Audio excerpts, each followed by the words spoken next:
नमस्कार, जय श्री कृष्ण।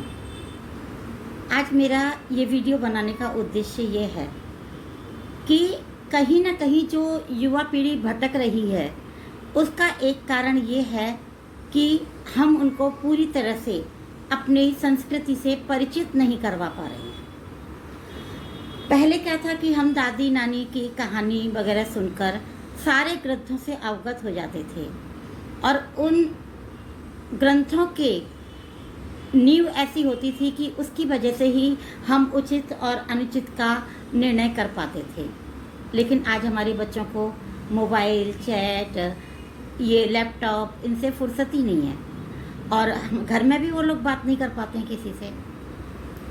तो जिस तरीके से हमारा जो गीता, जो हमारा ग्रंथ है, जो सबसे बड़ा है, जिसको स्वयं कृष्ण भगवान ने के द्वारा कहा गया है और जिसकी महत्व हम देख सकते हैं कि कोर्ट कचहरी जहाँ भी जाते हैं तो वहाँ सबसे पहले गीता पे हाथ रख के ये कहलवाया जाता है कि जो कुछ कहूँगा सच कहूँगा, सच के सिवा कुछ नहीं कहूँगा। तो उस गीता के विषय में कुछ तो बच्चों को मालूम होना चाहिए। मैं पंडित नहीं हूँ और ना ही मैं विद्वान हूँ।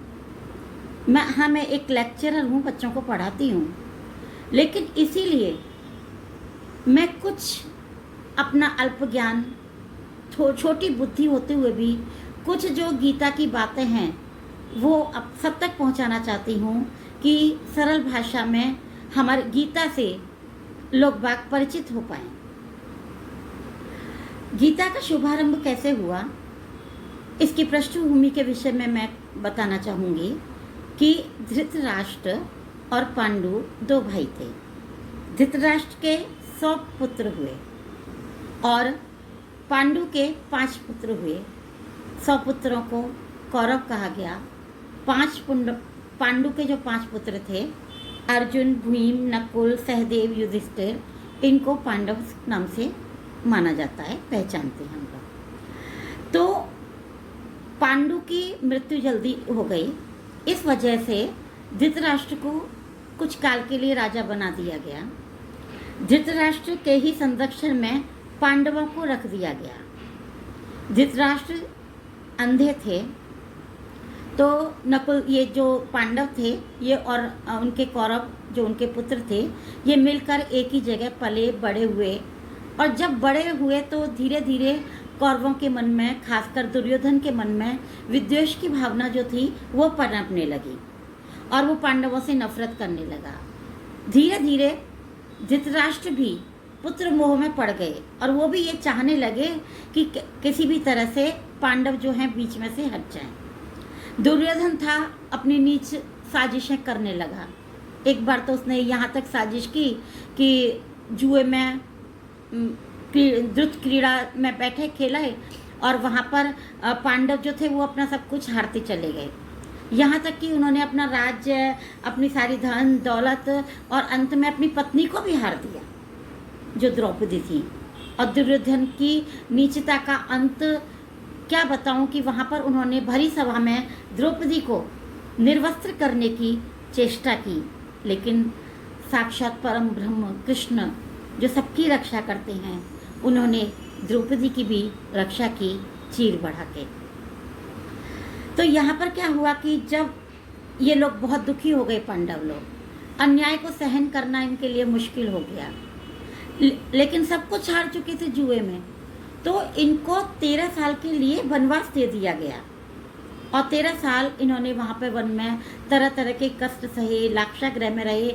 वहाँ पर भी दुर्योधन अपनी नीच प्रवृत्ति के कारण इनको कष्ट पहुँचाता रहा। 13 साल का वनवास व्यतीत करने के बाद जब ये लौटकर वापस आए तो इन्होंने अपने राज्य जो है वापस मांगा। तो वहाँ पर उन्होंने देने से इनकार कर दिया, धृतराष्ट्र ने भी और दुर्योधन ने भी। तो उन्होंने कहा कि ठीक है, हम 5 भाई हैं, पूरा राज्य नहीं, हमको 5 गांव तो दे दो। तो उस बात पर दुर्योधन ने कहा कि 5 गांव क्या, मैं तो तुम्हें सुई के बराबर, नौक के बराबर भी भूमि नहीं दूंगा। यहाँ पर जो है उनकी जो धैर्य की सीमा जो थी वो समाप्त हो जाती है पांडवों की, और दोनों के पास बस एक ही निर्णय बचता है, युद्ध। युद्ध होगा, क्योंकि किसी भी तरह से दुर्योधन कुछ भी मानने को तैयार नहीं होता है। अब यहीं से भगवत गीता का शुभारंभ हो जाता है। दोनों की सेनाएं तैयार होने लगती हैं। गीता का मैं कृष्ण भगवान को प्रणाम करती हूँ और इसी तरह से गीता का प्रथम अध्याय जो है कुरुक्षेत्र में युद्ध स्थल में सेना का निरीक्षण, गीता का पहला अध्याय है। यहाँ पर युद्ध भूमि में सेनाएं तैयार हो रही हैं, लेकिन धृतराष्ट्र जो कि बुजुर्ग थे, अंधे थे, इसलिए वहाँ पर नहीं गए युद्ध भूमि में। तो संजय के साथ, संजय जो उनका सचिव था, वो उन्हें युद्ध भूमि में हो रहे सारी गतिविधियों का बारे में बताता है, आंखों देखा हाल।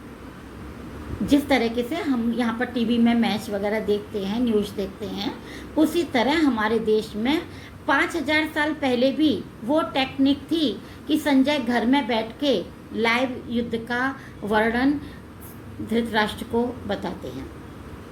वहाँ पे वो बताते हैं कि दुर्योधन जो है, उन्होंने सेना का निरीक्षण कर लिया, गुरु द्रोणाचार्य को के बारे में उनसे सलाह मशवरा कर रही हैं सेना के बारे में, व्यूह के बारे में, और उनके जो भीष्म पितामह हैं, उन्होंने युद्ध के लिए शंखनाद कर दिया। इधर कौरवों जो पांडव थे, पांडवों की सेना से भी अर्जुन और कृष्ण ने शंखनाद किया। यहाँ पर कृष्ण ने एक जो बात बताना मैं भूल गई, कृष्ण ने युद्ध में शामिल होने की प्रस्ताव रखा। तो उन्होंने कहा कि एक तरफ तो मेरी सारी सीमा रहेगी और एक सेना रहेगी और दूसरी तरफ अकेला मैं रहूँगा। तो कौरव लोग तो लालची थे, उन्होंने पूरी सेना को लेने के लिए तैयार हो गए और कृष्ण जो थे वो अर्जुन के पक्ष में आ गए। कृष्ण ने कहा कि अर्जुन, मैं तुम्हारे साथ युद्ध तो नहीं करूँगा, लेकिन मैं तुम्हारा सलाहकार और सारथी बनकर तुम्हारे साथ रहूँगा। अर्जुन को मालूम था कृष्ण तो परमेश्वर हैं, तो अर्जुन को मालूम था कि कृष्ण मेरे साथ रहेंगे तो मेरी विजय जो है वो निश्चित है।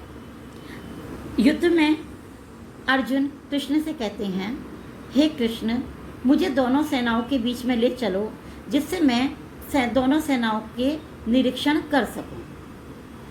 तो कृष्ण अर्जुन का कहना मानते हुए रथ को दोनों सेनाओं के बीच में ले जाते हैं। वहां पर जब अर्जुन देखते हैं दूसरी सेना में कि जहां पर शत्रु की सेना में भीष्म पितामह खड़े हैं, गुरु द्रोणाचार्य खड़े हैं, उनके सारे चचेरे ममेरे भाई खड़े हैं, मामा खड़े हैं, तो अर्जुन जो है हतप्रभ रह जाते हैं। अर्जुन कहते हैं, कृष्ण, मैं इनसे युद्ध करूंगा? मैं अगर इनको मार के राज्य का क्या करूंगा, जब मैं अपनों को ही मार दूंगा? ये तो सारे मेरे भाई बंधु हैं। मैं इनको मार के मुझे तीनों लोगों का राज्य भी मिले तो भी मुझे नहीं चाहिए। ये लोग मुझे निहत्था भी मार दें तो मुझे मरना भी मंजूर है, लेकिन मैं अपनों को नहीं मारूंगा। इस तरीके से कि जो मेरे गुरु हैं द्रोणाचार्य, जो भीष्म पितामह मेरे दादा के समान हैं, उन पे मैं हथियार चलाऊंगा, कर्ण पर हथियार चलाऊंगा? नहीं, ऐसा पाप कृष्ण मैं नहीं कर सकता हूँ। और तरह तरह का विलाप करते हुए कि कितना भी लालच दो, कुछ भी प्रलोभन दो, कृष्ण मैं ये युद्ध नहीं करूँगा, मेरा निर्णय है, मैं ये युद्ध नहीं करूँगा। हताश होकर रोते रोते वो वहीं पर निढाल होकर रथ में बैठ जाते हैं। यहीं पर पहले अध्याय का अंत हो जाता है। जय श्री कृष्ण। मैं चाहूँगी कि ये गीता का अल्प ज्ञान जो मैंने अपनी अल्प बुद्धि से जिस तरीके से हो सका बखान किया, दूर दूर तक फैलाएं, जिससे हमारे बच्चे थोड़ा बहुत जितना भी हो, सागर में से एक बूंद भी लिया तो वो भी हमें अमृत मिलेगा। सो मैं आप लोगों की आभारी रहूँगी। जय श्री कृष्ण।